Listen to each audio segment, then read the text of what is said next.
सबको प्रणाम और सुप्रभात। बच्चों, फिर से उपस्थित हूँ आप सबके बीच में लेकर वही विषय वस्तु, वही दीवाना दिल, मस्ताने आप और परवाना हमारा सब्जेक्ट जिसका नाम है इंग्लिश। चलिए, कल तक हम लोगों ने इंग्लिश में वर्ब को अच्छे से पढ़ लिया था और हमने वर्ब का महत्व यूं जाना कि वर्ब शब्द ही वर्बम से बना है जिसका अर्थ है वर्ड। इट मीन्स और भी वर्ड्स वर्ड होते हैं, लेकिन किसी भी सेंटेंस का सबसे इंपॉर्टेंट वर्ड अगर कुछ होता है तो वो होता है वर्ब, और वर्ब के ही स्ट्रक्चर होते हैं, वर्ब के ही सबसे ज्यादा फॉर्म्स होते हैं। तो वर्ब एक बहुत ही इंपॉर्टेंट टॉपिक है।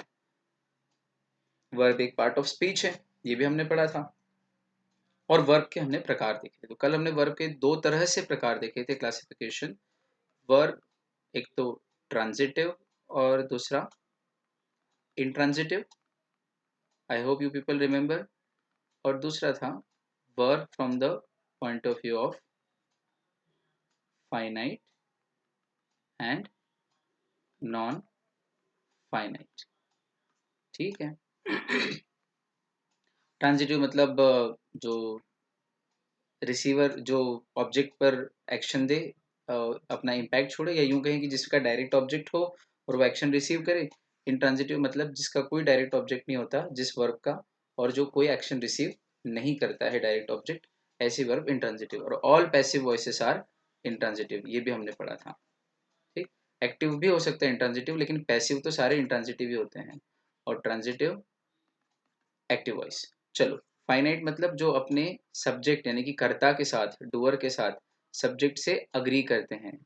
सब्जेक्ट से अग्री करते हैं इन टर्म्स ऑफ नंबर यानी कि singular plural, in terms of tense कि किस टेंस में बोलना जा रहा है, और in terms of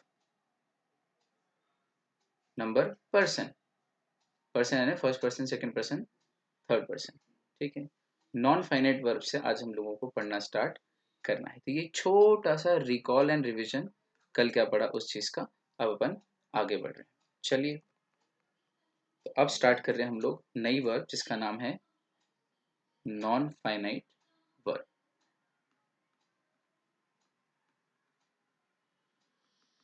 non finite verb basically तीन प्रकार की है। कौन कौन सी? पहली इन्फिनिटिव्स, दूसरी पार्टिसिपल, और तीसरी जिरंड। Infinitive, participle, gerund. अब इन्फिनिट पार्टिसिपल फिर दो प्रकार के हैं,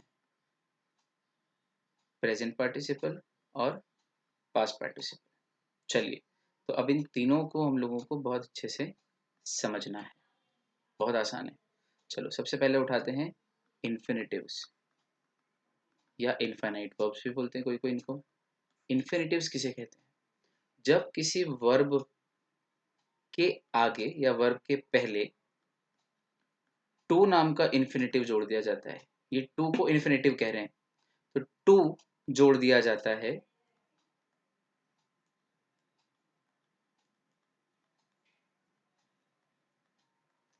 तब,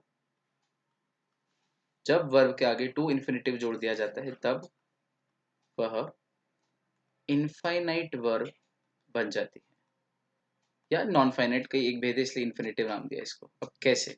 देखो, ईट एक वर्ब है, ईट के साथ क्या जोड़ दिया? टू, तो क्या बन गया? To eat. गो एक वर्ब है, गो के साथ जोड़ दिया टू, तो क्या बन गया? To go. ठीक।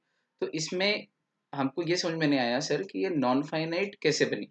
और पहले तो आप ये भी तो बताओ कि नॉन फाइनाइट कहते किसको है। तो नॉन फाइनाइट कहते किसको, ये मैं 2 मिनट बाद बताऊंगा जानबूझ के। पहले इन्फिनेटिव को देख तो लो। तो अब एक सेंटेंस बनाता हूँ मैं। सेंटेंस है I like to eat mangoes.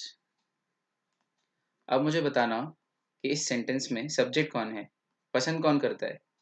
I subject है। क्या करता हूँ? पसंद करता हूँ, वर्ब है। मैंगोज क्या है? ऑब्जेक्ट। क्या क्या पसंद करता हूँ? मैंगोज। मैंगोज को क्या करना पसंद करता हूँ? फेंकना? नहीं। कुचलना? नहीं। कूदना? नहीं। तो क्या? मैंगोज को खाना। तो टू ईट, ये भी तो एक वर्ब है।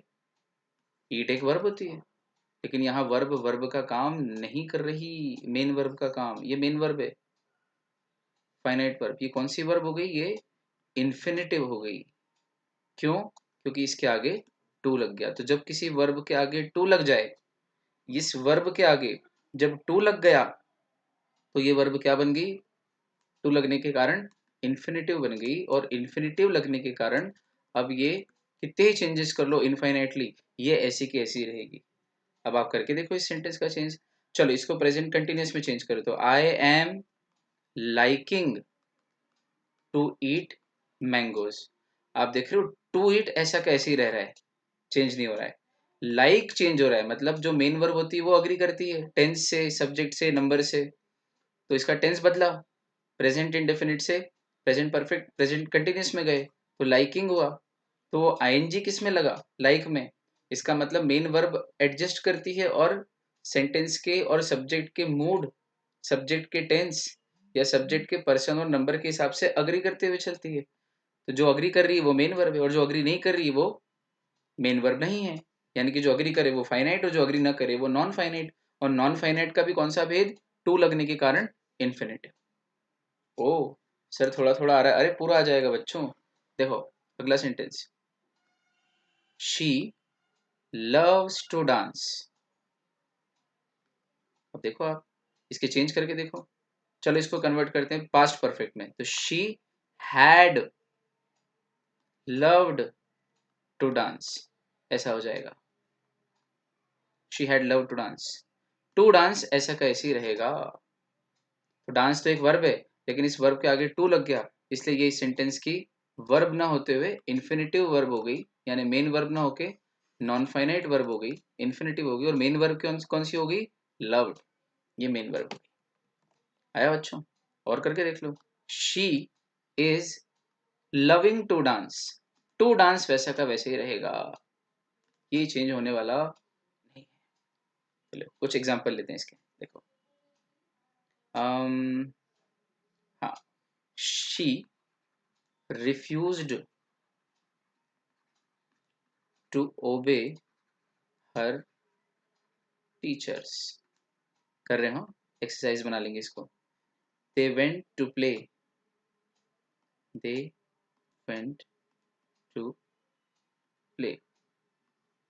तीसरा, I am ready to move in, I am ready to move in। भाई मैं तो नए घर में प्रवेश के लिए तैयार हूँ, I'm ready to move into the new house।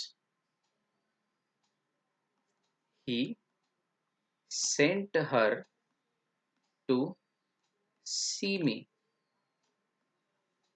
और he started to shout at her, he started to shout at her।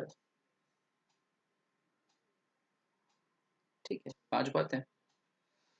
चलो देखिए, अब इन ये जो 5 सेंटेंस हमने एग्जाम्पल के बनाए हैं,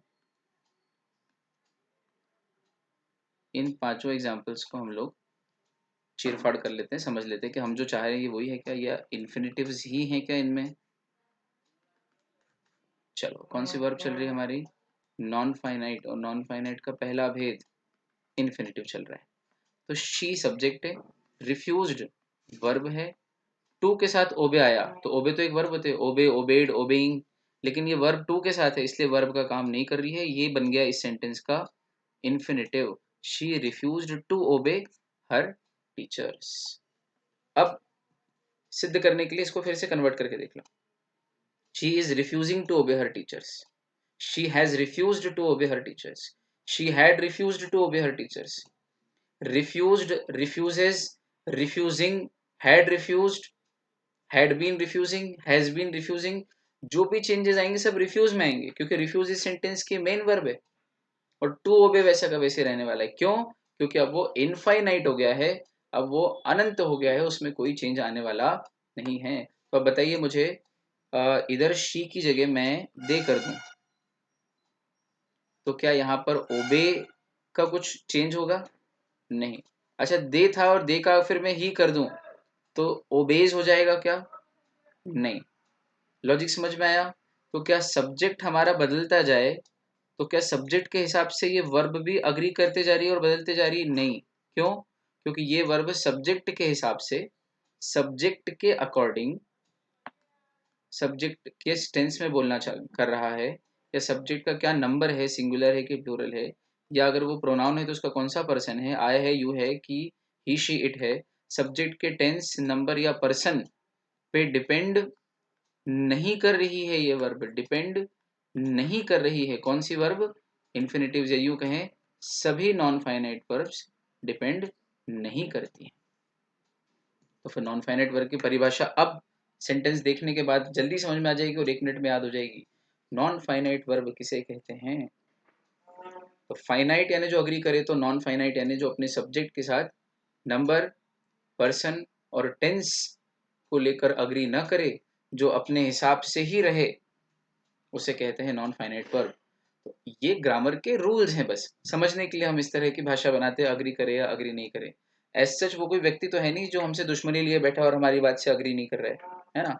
तो don't take it that way, okay.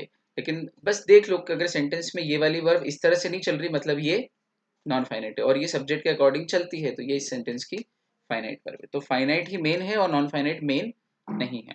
चलो, ये तो समझ में आया। अगला sentence, they went to play, आगे कुछ भी लिख लो, क्रिकेट, हॉकी, चलो they went to play cricket. They subject है, वेंट मेन वर्ब है, टू प्ले, प्ले वर्ब है लेकिन टू लगने के कारण इन्फिनेटिव हो गई, cricket object. I am ready to move in, अब आई सब्जेक्ट है, एम हेल्पिंग वर्ब है, I am ready, ready main verb है, फाइनाइट, मूव वर्ब होती लेकिन टू लगने के कारण इन्फिनेटिव हो गई, और in preposition, I am ready to move in, या मूव इन पूरी वर्ब ले लो और टू लगने के कारण ये वर्ब इन्फिनेटिव बन गई, ठीक। मूव इन इन्फिनेटिव बन गई टू लगने के कारण। चलो, ही सेंट हर टू सी मी, उसने उसको देखा, उसने उसको भेजा मुझे देखने के लिए। तो उसने क्या किया? भेजा, किसको? उसे, क्या करने के लिए? टू सी मी। तो सी एक वर्ब है लेकिन टू के साथ लगने के कारण अगेन इन्फिनेटिव होगी, और इसकी मेन वर्ब कौन सी सेंटेंस की? मेन वर्ब है सेंट। बहुत अच्छा। फिर he started to shout at her, तो ही सब्जेक्ट है, स्टार्टेड मेन वर्ब है, शाउट वैसे तो वर्ब है लेकिन टू लगने के कारण इन्फिनेटिव हो गया, टू शाउट, और at preposition her object, he started to shout at her. आया समझ में बच्चों को? इन्फिनेटिव किसे कहते हैं?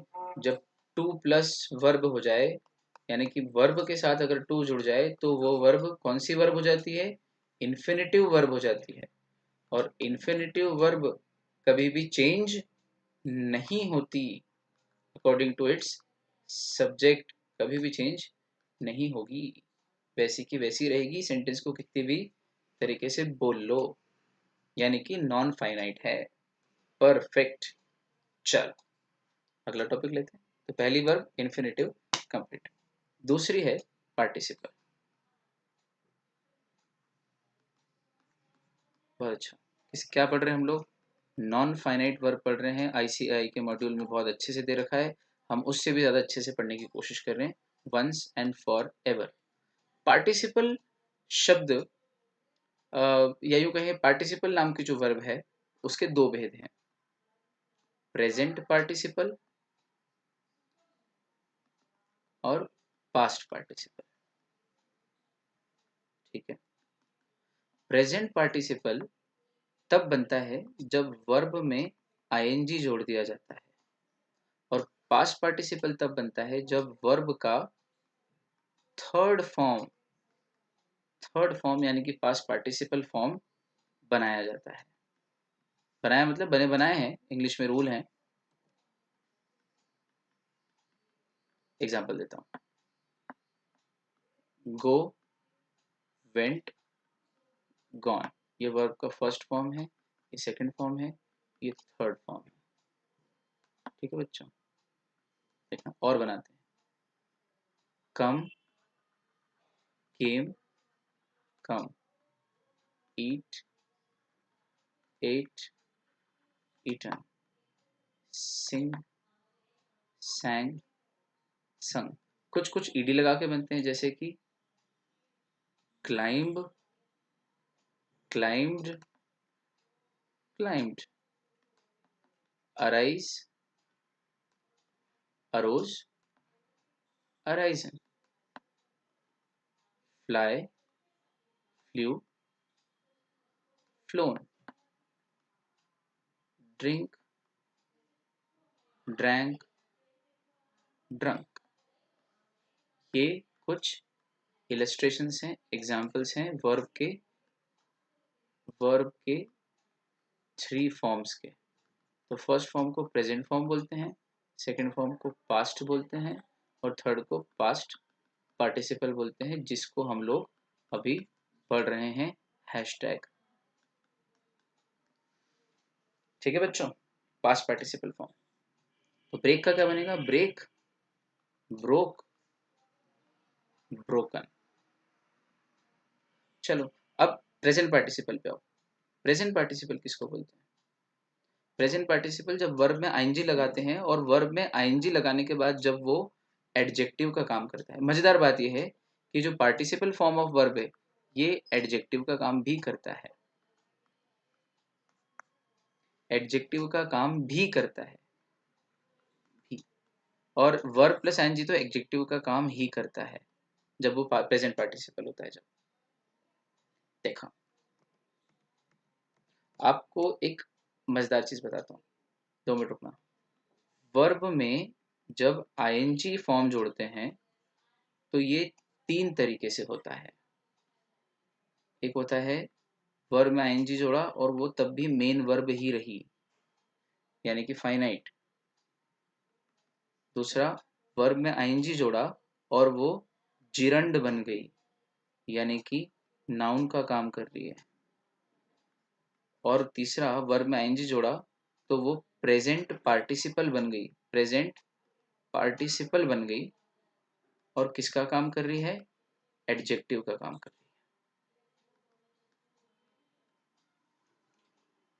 एक बार अपनी स्क्रीन पे जो चार्ट है इसको पहले एक बार अच्छे से देख लो, फिर अपन नए पेज पे आएंगे।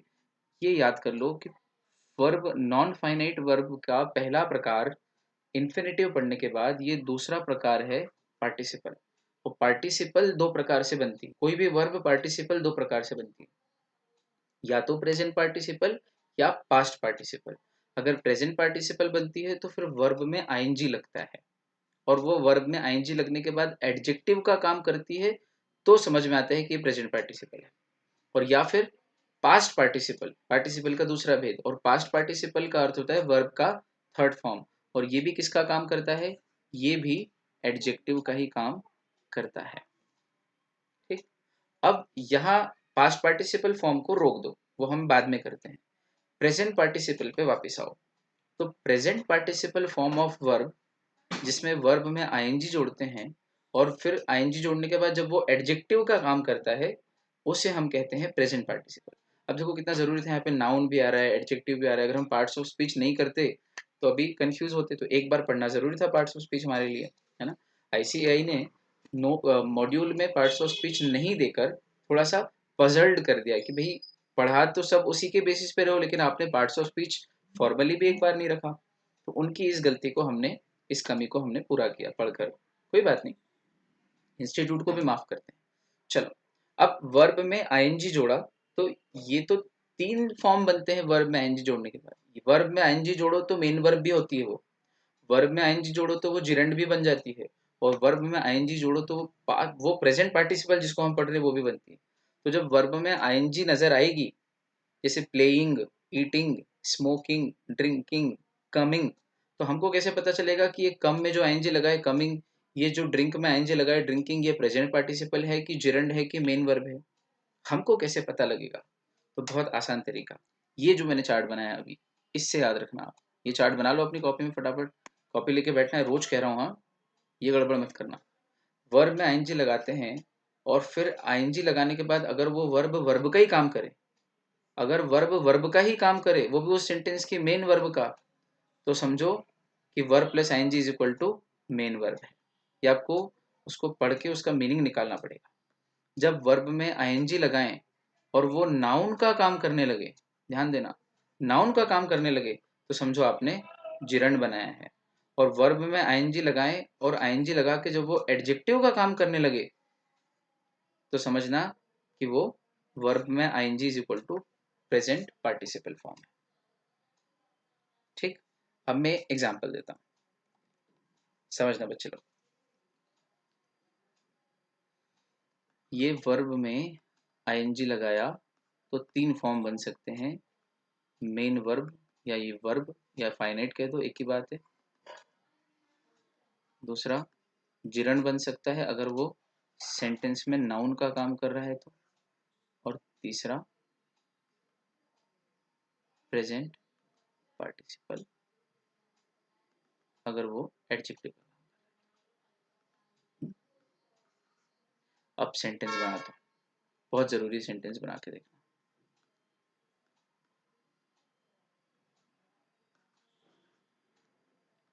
पहला, he gave him a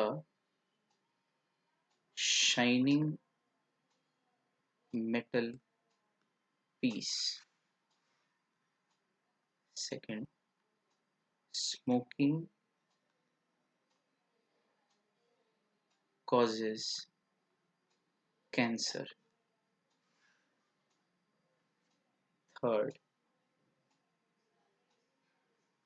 he is playing cricket.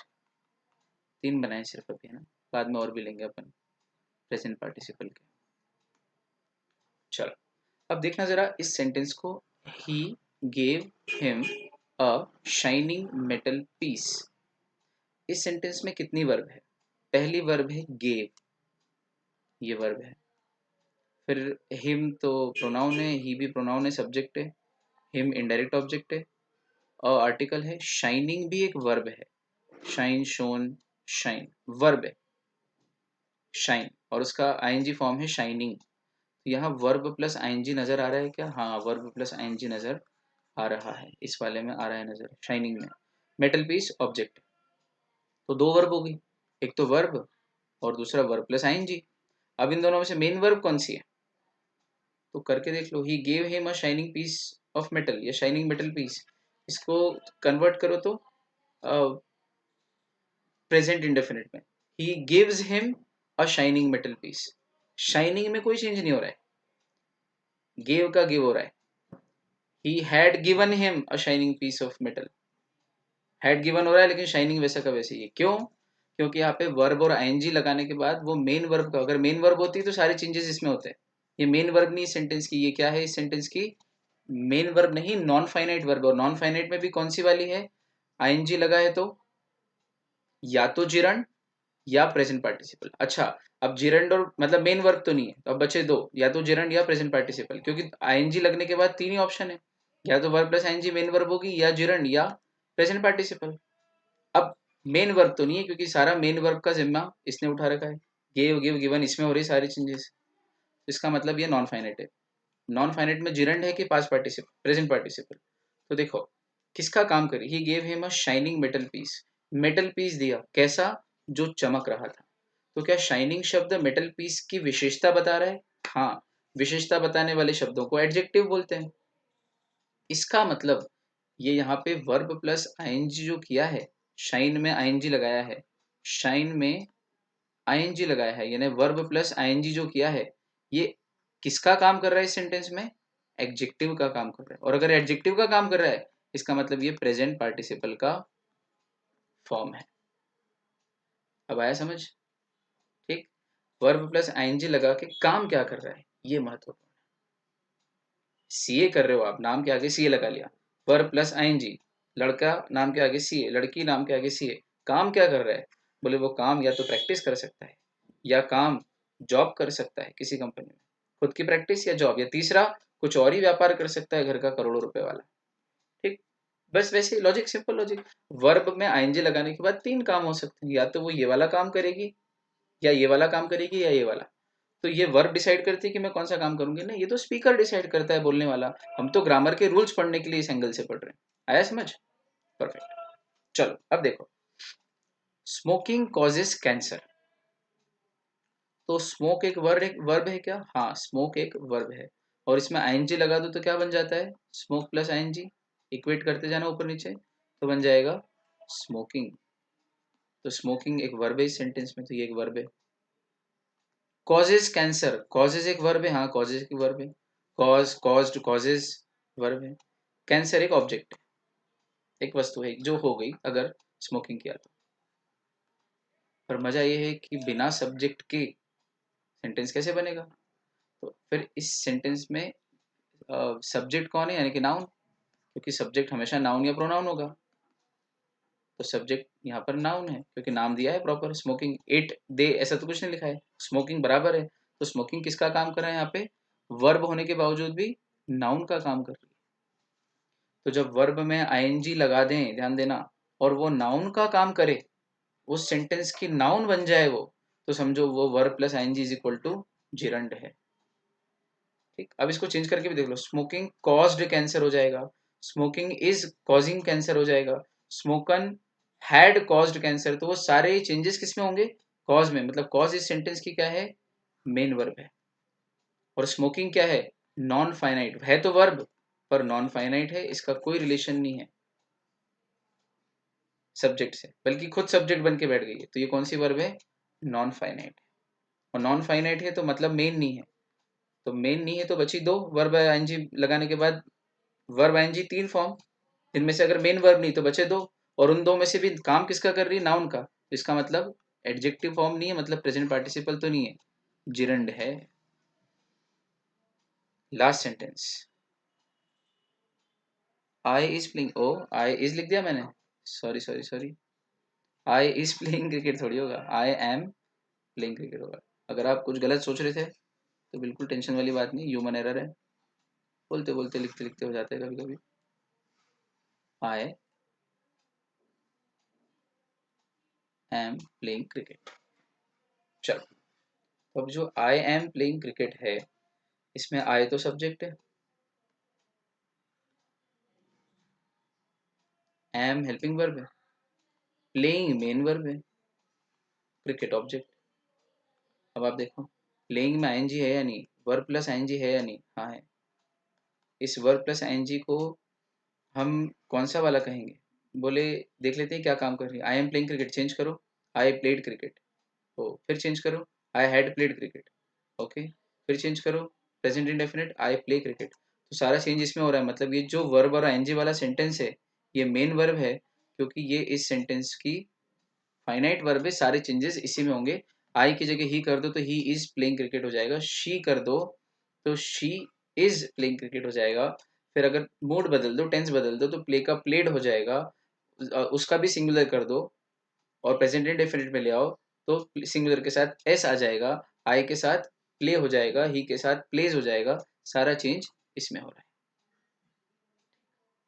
अब सर ऐसा कोई सेंटेंस बताओ जिसमें वर्ब एक ही हो और आप ये आईएनजी लगा के तीनों फॉर्म सिद्ध करो, तो हम आपको ज्यादा बेटर तरीके से समझ पाएंगे और मान जाएंगे आपको। देखो, मानने की और ना मानने वाली कोई बात नहीं है, आपको तो कंसेप्ट में जी जान से दे रहा हूँ, आपको भी उतनी ही जी जान के साथ मेरे साथ पढ़ना है। अपन इंडिया में अलग नजर आनी चाहिए यार, एटलीस्ट सीए फाउंडेशन के तो कोर्स में। अब आप स्पोकन करते हैं मुझसे, आप तो बहुत सारा मटेरियल, अपन बहुत सारी चीज़ों पे बात करते हैं, लेकिन अभी इतना काफ़ी, और वो करने की ज़रूरत भी नहीं है। अपन इंग्लिश में इसी में इतना कुछ कर लेंगे कि हम काफ़ी इंप्रूव कर सकते हैं अपनी इंग्लिश। चलो, तो सुना, एक सेंटेंस बनाता हूँ जिसमें तीनों फॉर्म यूज़ करेंगे।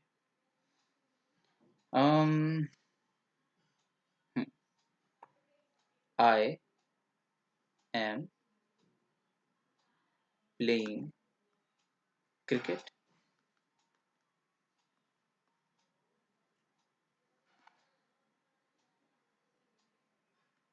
Playing cricket is good for health. पहला, दूसरा, तीसरा, he saw some playing students on the playground. वाह, मैंने कहा था एक ही वर्ब लेंगे और उसको प्ले नाम की वर्ब ली है। इन तीनों सेंटेंस में एक चीज कॉमन की हमने, प्ले नाम की वर्ब ली है और उसमें आईएनजी लगाया है। कंसेप्ट और अच्छे से क्लियर हो जाएगा। प्ले आईएनजी यानी कि वर्ब प्लस आईएनजी करा है, और वर्ब प्लस आईएनजी करा है, लेकिन हर बार वर्ब आईएनजी तीनों में है, प्लेइंग प्लेइंग प्लेइंग तीनों में है, लेकिन तीनों बार प्लेइंग का मीनिंग अलग है। देखो यहाँ पर आई एम प्लेइंग क्रिकेट, इसका टेंस चेंज करो, past perfect, I had played cricket, यानी कि प्ले पे ही आ रहा है सारा इफेक्ट, यानी कि प्ले अग्री कर रहा है अपने सब्जेक्ट के साथ या अपने सब्जेक्ट के टेंस या नंबर के साथ। इसका मतलब प्ले इस सेंटेंस की मेन वर्ब है, यानी कि फाइनाइट वर्ब है। एक ही बात है, ठीक है। इसका मतलब वर्ब आईएनजी से, इसका मतलब वर्ब आईएनजी से फाइनाइट वर्ब भी बनती है, अगर वो सेंटेंस की फाइनाइट वर्ब। दूसरा, playing cricket is good for health. चलो इस सेंटेंस की मेन वर्ब क्या है? इज। देखो कल मैंने बताया था ना कि इज एम आर कभी कभी मेन वर्ब का भी काम करती है, इस सेंटेंस में मेन वर्ब का काम कर रही है। Playing cricket is good for health, क्यों? चेंज करके देख लो, playing cricket was good for health, playing cricket has been good for health. सब फॉर्म इज के बदल रहे हैं, इज, वॉज, हैज बीन, समझ रहे हो आप? मैंने कहा था इज, वॉज, बीन, ये तीन फॉर्म हैं इज के, और बी के भी तीन फॉर्म है, बी वॉज बीन, वर्ब का फर्स्ट फॉर्म, सेकंड फॉर्म और थर्ड फॉर्म, कल बताया था।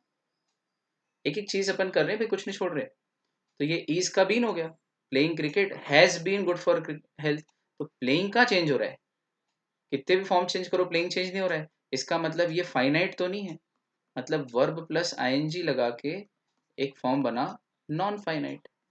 सेकंड वाले सेंटेंस में कॉरेस्पॉन्डिंग लिखते जाना, ये वन का है, ये टू का है, ये नॉन फाइनाइट का भी कौन सा वाला भेद है, नॉन फाइनाइट में भी कौन सा वाला भेद है।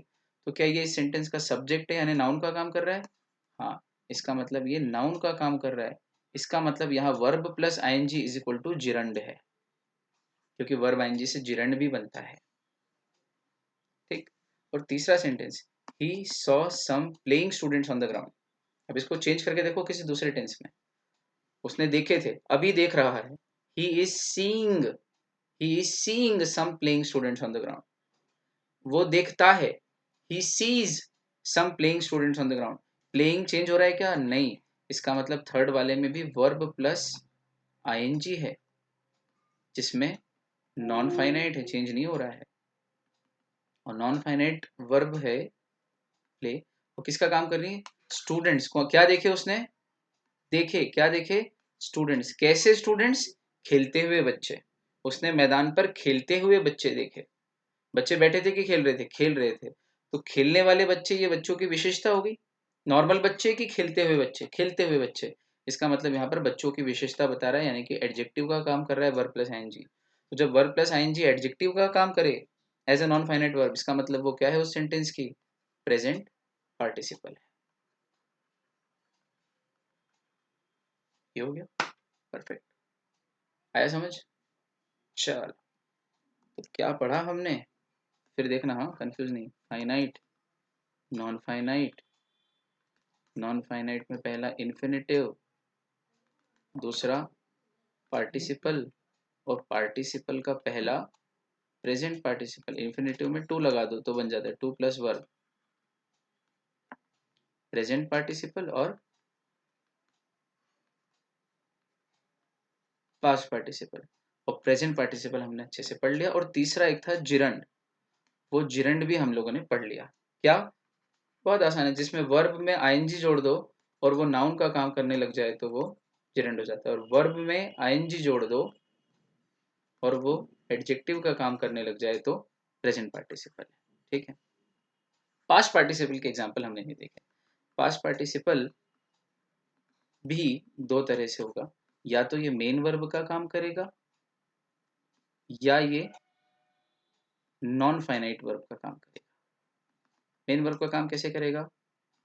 He has broken a chair, उसने एक चेयर तोड़ दी। तो ब्रेक इस सेंटेंस की मेन वर्ब है, जिसका थर्ड फॉर्म है ब्रोकन। तो पास्ट पार्टिसिपल यानी कि थर्ड फॉर्म, पास्ट पार्टिसिपल यानी कि थर्ड फॉर्म। तो हाँ, यहाँ पर थर्ड फॉर्म यूज किया है, पर ये मेन वर्ब का काम कर रहा है। इसको चेंज करो, he is breaking a chair, he breaks a chair, break में आएंगे जो भी चेंज आएंगे, ब्रेक, ब्रोक, ब्रोकन, इसलिए यहाँ ब्रोकन क्या है, मेन वर्ब। अब यही थर्ड फॉर्म नॉन फाइनाइट में कैसे होगा देखना, ही sat on a broken chair, वो बैठा, किस पे बैठा, टूटी हुई चेयर पे बैठा, ही sat on a broken chair. अब देख लो आप, यहाँ पर सैट मेन वर्ब है, क्यों, तो आपको हमेशा एक बढ़िया रूल दे रखा है, कन्वर्ट करके देख लो, he is sitting on a broken chair, he was sitting on a broken chair, I am sitting on a broken chair, he had sit on a broken chair, sit sat sit, तो सारे change कौन ले रहा है, seat set sitting seats, ये वाली verb ले रही है, ये मेन वर्ब है, और ब्रोकन चेयर इस सेंटेंस में वैसा का वैसे ही है, तो जो चेंज ना हो वो नॉन फाइनाइट। और फिर चेयर शब्द की विशेषता बता रहे हैं, चेयर कैसी चेयर, टूटी हुई, मतलब एडजेक्टिव का काम कर रहा है, तो देखो आप सिद्ध हो गया, यही थर्ड फॉर्म मेन वर्ब का भी काम कर रहा है और यही थर्ड फॉर्म एडजेक्टिव का भी काम कर रहा है। तो जब वर्ब का थर्ड फॉर्म यानी past participle form main verb का काम करे तब तो वो मेन वर्ब, और जब वर्ब का third form past participle form adjective का काम करे तब वो नॉन फाइनाइट वर्ब, कौन सी, नॉन फाइनाइट वर्ब का पार्टिसिपल फॉर्म, और पार्टिसिपल फॉर्म का भी पास्ट पार्टिसिपल फॉर्म। इससे ज्यादा कंसेप्चुअल कुछ हो ही नहीं सकता, मेरा दावा है। 2-3 बार आगे पीछे करके देख लेना, 7 दिन तक अगर आपको वीडियो अवेलेबल हो तो 2 बार देख लेना बच्चों, लेकिन गारंटी है, सारी बात समझ में, परफेक्शन मुझे बताए, ठीक, बस मेहनत करते जाना मेरे साथ। चलो, तो 2-3 एग्जाम्पल और देखिए आगे आपको, जैसे कि फटाफट से लिख देता हूँ मैं आपको कॉपी के लिए, ताकि आप बाद में देख के और अच्छे से समझोगे। दे वर ट्रीटिंग, दे वर, या इसको बेटर बनाते हैं, the doctor was treating a scared boy, injection लगवाने से डर रहा था, डॉक्टर उस डरते हुए बच्चे का ट्रीटमेंट कर रहा था। He told me a known secret. तीसरा, I found rotten tomatoes in the basket, मुझे बास्केट में सड़े हुए, रॉटन सड़े हुए टमाटर मिले। अगला, he sat on a broken chair, तो हम कर ही चुके हैं, तो बस 3 ही बहुत है, बहुत है। अब देख लो, अब इसमें मेन वर्ब है ट्रीटिंग, इसमें मेन वर्ब है टोल्ड, इसमें मेन वर्ब है फाउंड, है ना, he tells me a known secret, he is telling me a known secret, सारा चेंज इसमें होगा। I am finding rotten tomatoes, I found rotten tomatoes, I have found rotten tomatoes, सारे change इसमें हो रहे हैं। ये मेन वर्ब है गोले वाली, ये भी मेन वर्ब, यहाँ पर ट्रीटिंग मेन वर्ब है, the doctor is treating, the doctor treats, ठीक। और थर्ड फॉर्म वाली वर्ब कौन सी देखना है यहाँ पे, स्केयर स्केयर्ड स्केयर, तो स्केयर यहाँ पर थर्ड फॉर्म में है, और ये किसका काम करी, कैसा बच्चा, डरा हुआ बच्चा, एडजेक्टिव मतलब पास्ट पार्टिसिपल। सीक्रेट कैसा सीक्रेट, नॉन सीक्रेट, तो नॉन सीक्रेट मतलब past participle form, third form यानी एडजेक्टिव यानी कि पास्ट पार्टिसिपल। और कैसे टोमेटोज, एडजेक्टिव, सड़े हुए टोमेटोज यानी कि past participle form of non finite verb, है ना। चलो, अब आप कहोगे सर वो जिरंड वाले भी तो एग्जांपल दे दो कुछ, जिरंड वाले भी ले लो। जिरंड के एग्जांपल, वर्ब प्लस आईएनजी जब नाउन का काम करे किसी सेंटेंस में तो वो जिरंड कहलाता है, और वर्ब तो है इसलिए वर्ब का कौन सा form, non finite form called gerund. तीसरा, इसके एग्जांपल्स लो, कॉपी आपने बनाई है, बहुत जरूरी है, लिखते जाओ, मैं बार बार कहता हूँ क्योंकि बहुत इंपॉर्टेंट। पहले तो हम यही बना लेते हैं, स्मोकिंग कॉजेज कैंसर, दूसरा लिख देते हैं smoking is prohibited by the government या बाय द स्कूल, पहला। दूसरा, drinking liquor causes, drinking liquor, liquor यानी शराब, कॉजेज लिवर एलिमेंट, देखो नया वर्ड भी मिला आज आपको, AILMENT, एलिमेंट यानी बीमारी, ठीक। सर डिसीज यानी भी बीमारी होती है, हाँ कोई प्रॉब्लम नहीं। और डिसीज शब्द भी कैसे बनाए देखो, डिस प्लस ईज, ये बड़ा मजा आएगा आपको सुन के, डिस यानी नहीं, नेगेटिव प्रीफिक्स है ना, जॉइन डिसजॉइन, फंक्शन डिसफंक्शन, है ना, तो डिस यानी नहीं, और ईज यानी कि इजीनेस, कंफर्ट। तो जब आपको कंफर्ट न रहे, उस स्थिति को, उस परिस्थिति को, the state of not being comfortable, not being at ease is called dis ease, became disease. हम सोचते भी नहीं कि ये पूरा वर्ड है, कि ये दो शब्दों से मिलकर बना है। It is not a complete word in itself, okay, although it can be used and it is used and it should be used as a complete word, but let's not forget कि हम suffix prefix root words वगैरह भी समझें अच्छे से, तो the word becomes disease. ठीक, proper word है एलिमेंट। ठीक, फिर इलनेस भी है एक, इलनेस भी रोग को बोलते हैं, इलनेस, डिसीज, एलिमेंट। एलिमेंट यहाँ पे प्रॉपर वर्ड। तो लीवर की बीमारी हो जाती है, causes, main verb liquor. Drinking क्या है, सब्जेक्ट। तो ड्रिंक एक वर्ब है, आईएनजी लगा दिया, लेकिन सब्जेक्ट का काम कर रही है, मतलब नाउन का काम कर रही है, यानी कि जिरंड है। स्मोकिंग इज मेन वर्ब है, हेल्पिंग वर्ब है। प्रोहिबिटेड मेन वर्ब है, smoking is prohibited by the government. तो स्मोकिंग क्या है, सब्जेक्ट, यानी कि नाउन का काम कर रही है, यानी कि जिरंड है। एक और ले लो, cycling is fun, cycling is fun, is main verb है, और साइकिलिंग सब्जेक्ट, नाउन का काम करिए, क्या फन है, साइकिलिंग फन है, जिरंड। डन। चलो भाई, अब आते हैं अगली कंसेप्ट पे। दो और फॉर्म ऑफ वर्ब्स हैं, तो बहुत इजी।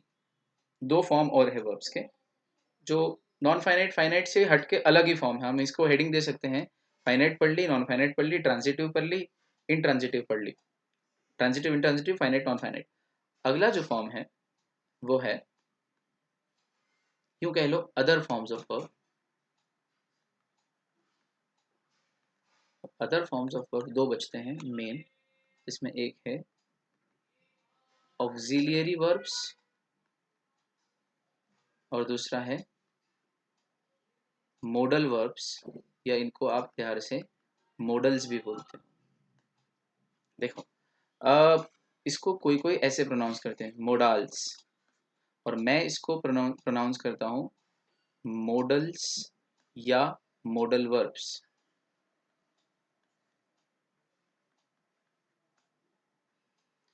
ठीक, ये करेक्ट प्रोनाउंसिएशन है अकॉर्डिंग टू मी, और ये गलत है अकॉर्डिंग टू मी। मैं बता देता हूँ क्यों। ठीक है, कोई बोलता है तो अपन रोकते नहीं है, मैं बताता हूँ क्यों। क्योंकि ये शब्द बना है मोड प्लस अल नाम के सफिक्स है, मोड प्लस अल। अब इसको मोड बोलते हैं ना, और इसको आल बोलते हैं कि अल बोलते हैं, अल। जैसे कि मैंने आपसे उस दिन भी कहा था, न्यूरो प्लस ए एल तो बिकम्स न्यूरल, न्यूरो यानी ब्रेन, अल यानी रिलेटिंग टू, यानी रिलेटिंग टू ब्रेन। तो न्यूराल बोलते हैं या न्यूरल बोलते हैं, न्यूरल। आया ना समझ में। ये मार्जिन, मार्जिन में अल लगाया तो क्या बना, मार्जिनल। अब मार्जिनल की मार्जिनाल, मार्जिनल। उसी तरह से मोड में अल लगाया तो इट बिकेम मॉडल की मोडाल। आया समझ में। इसलिए वर्ब का नाम क्या है, इस वर्ब का, मॉडल वर्ब्स या मॉडल्स। ठीक है बच्चों, ये लॉजिक, बिना लॉजिक के कोई सब्जेक्ट नहीं पढ़ना कभी, नकार देना अगर कोई लॉजिक ना दे तो। ठीक, अरे भाई कंसेप्ट का नाम गलत पढ़ाओगे तो अंदर क्या करोगे, अरे समझ में। तो नाम के साथ कभी समझौता नहीं, कंसेप्ट का नाम, उसकी हेडिंग, हमेशा कोई सब्जेक्ट हो, इकोनॉमिक्स, लॉ, अकाउंट्स, मैथ्स, हर चीज में। ये तो सीपीटी के सब्जेक्ट है या सीए फाउंडेशन के सब्जेक्ट है, और भी कहीं आप पढ़ते हो दुनिया भर के सब्जेक्ट्स, कोई स्टडी करो, हेडिंग और नाम सबसे पहले सही होना चाहिए, कंसेप्ट बनती है। खैर, मुझे लगता है कि नाम से ही आधी चीजें क्लियर हो जाती है। जैसे हम लोग जब लॉ पढ़ते हैं, मैं लॉ पढ़ाता हूँ सीएस एग्जीक्यूटिव में, सीए इंटर में, फाइनल में, प्रोफेशनल्स में, तो हम फेमा पढ़ते हैं, फॉरेन एक्सचेंज मैनेजमेंट एक्ट। तो लॉ बोलता है कि जब एक्ट का नाम व्यक्ति को समझ में आता है, नाम का प्रोनाउंसिएशन समझ में आता है, तो आधा अर्थ तो, काफी अर्थ तो समझ में आ ही जाता है अंदर के अंदर। जैसे कि फेरा को चेंज करके जब फेमा लाए, तो नाम से क्लियर नहीं हो जाती चीज की, फेरा में रेगुलेशन था और फेमा में मैनेजमेंट है, फॉरेन एक्सचेंज रेगुलेशन और यहाँ फॉरेन एक्सचेंज मैनेजमेंट एक्ट। तो यानी कि लॉ मेकर्स का इंटेंशन बदल गया है, regulation is more of controlling, जबकि management is more of liberalism. Manage करेंगे लेकिन हमारा बहुत ज्यादा कंट्रोल और बहुत ज्यादा रिस्ट्रिक्शंस बहुत सारे, प्रोहिबिशंस, एबॉलिशंस नहीं है, सब कुछ फ्री है ऑलमोस्ट। तो क्या नाम बहुत कुछ क्लियर करता है हमेशा चीज़ों को? हाँ, नाम बहुत कुछ क्लियर कर देता है। तो बेटर है ना कि हम कभी भी पढ़ें तो चीज़ का नाम अच्छे से पढ़ें।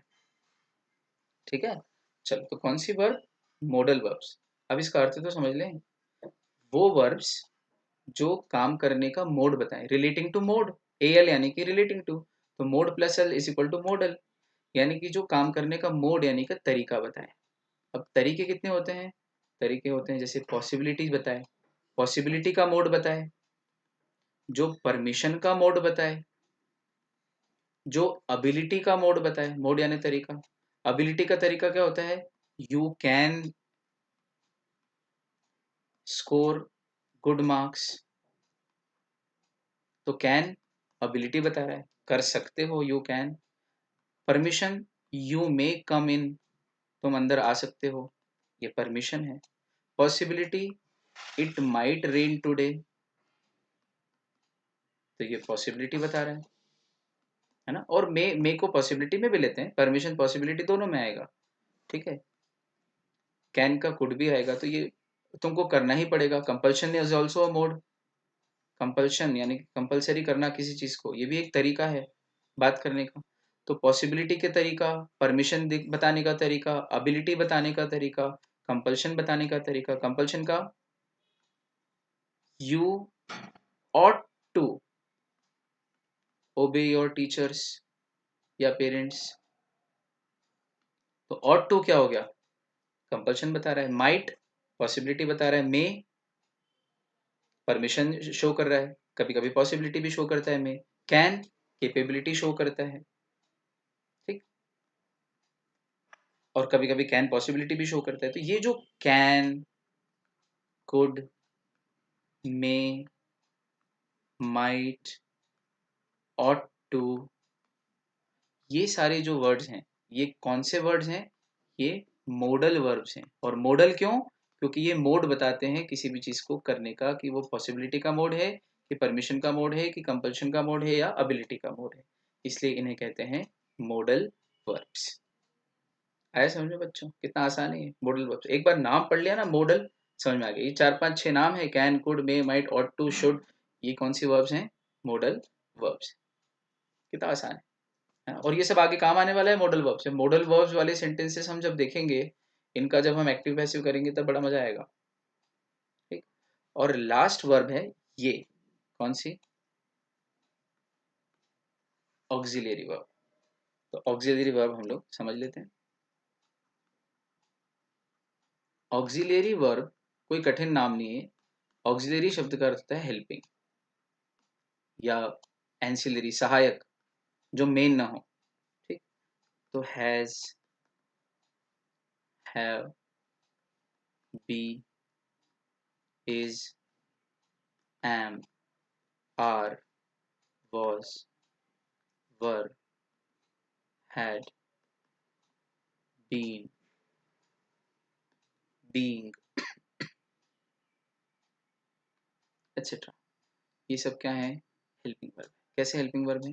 हेल्पिंग क्यों? क्योंकि ये टेंस, वॉइस, क्वेश्चंस, एटसेट्रा, मतलब और भी हैं, हाँ है, जैसे कि डू, डज, डिड, टू, ये भी है, बोलना नहीं।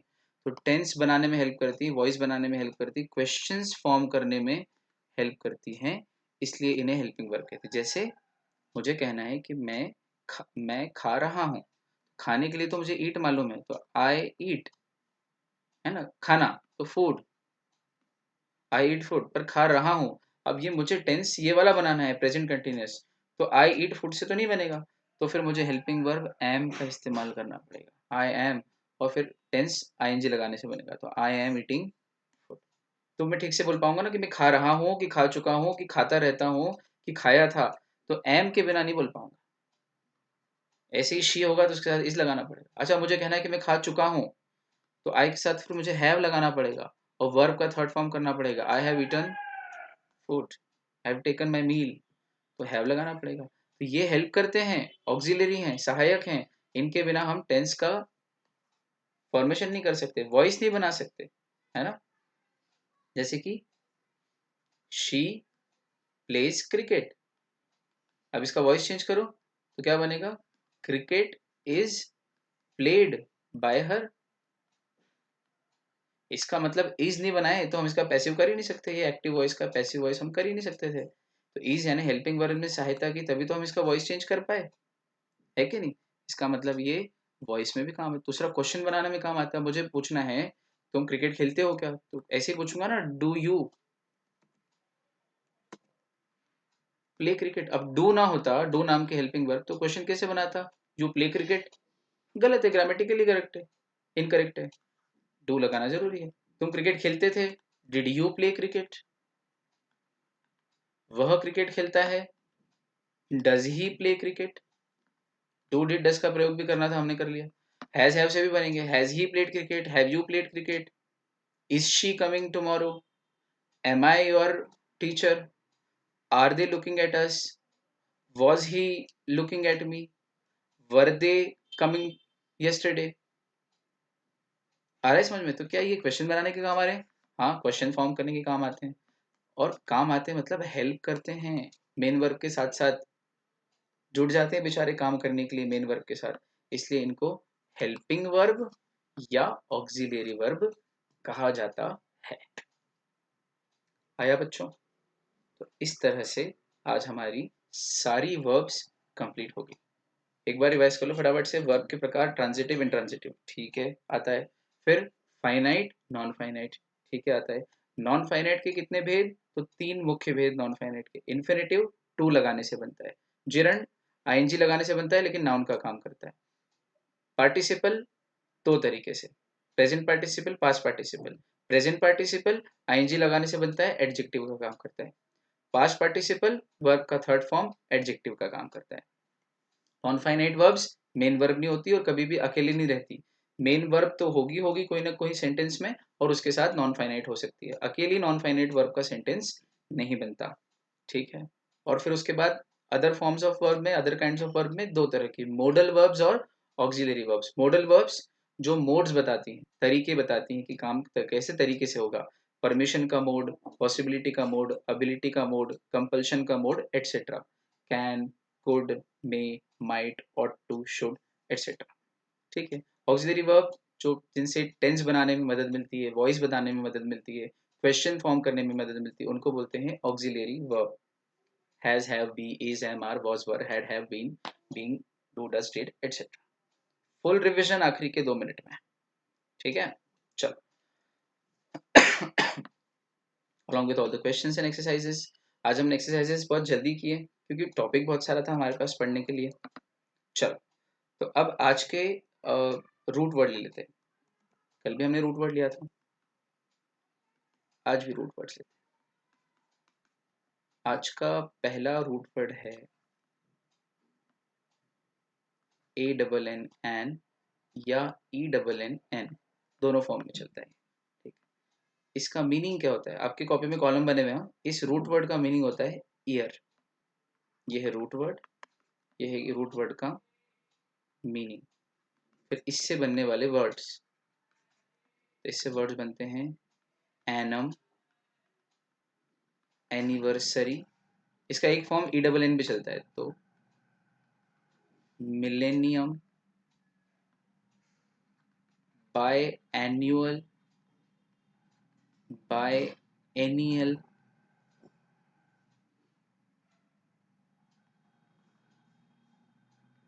Annuity, A double N U I T Y, annuity. अब इन वर्ड्स के मीनिंग देखते हैं। इन वर्ड्स के मीनिंग देख रहे हो आप।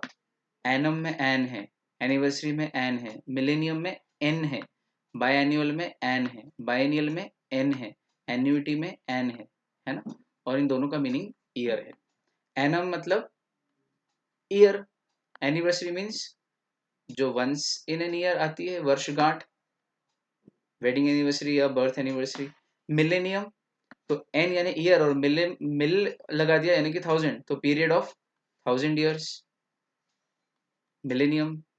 बाय एनुअल, एन यानी ईयर और बाय यानी दो, यानी कि ट्वाइस इन 1 ईयर, एक साल में 2 बार। सी एग्जाम्स अकर या take place biannually, biannually, biennial, एन यानी भी ईयर और बाय यानी दो, यानी कि वंस इन 2 years।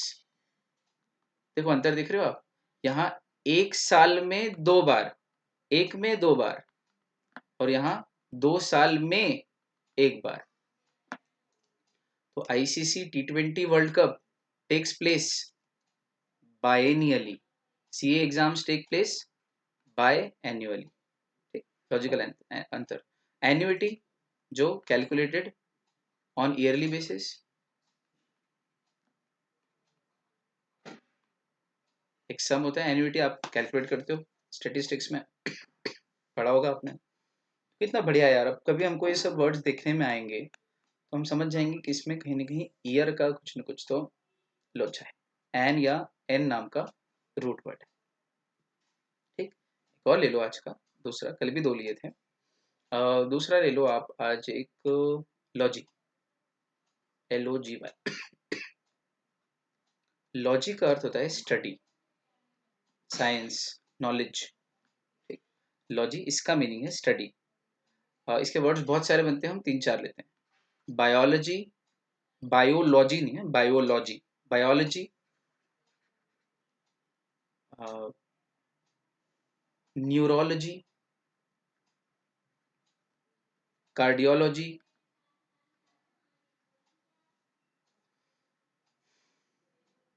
जियोलॉजी,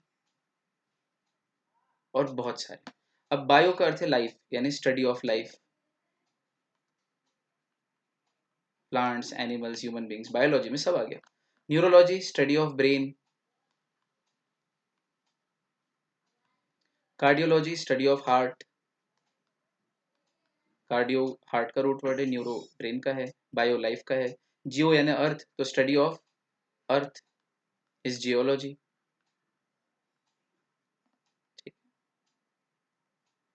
ये सारे वर्ड्स आज के हमारे 2 रूट वर्ड्स भी हुए। बच्चे लोग, आप लोगों ने बड़े प्रेम से सुना, अनुग्रहित हूँ। अगली मुलाकात करते हैं कल, तब तक के लिए bye bye, take care and keep smiling. Thank you so much.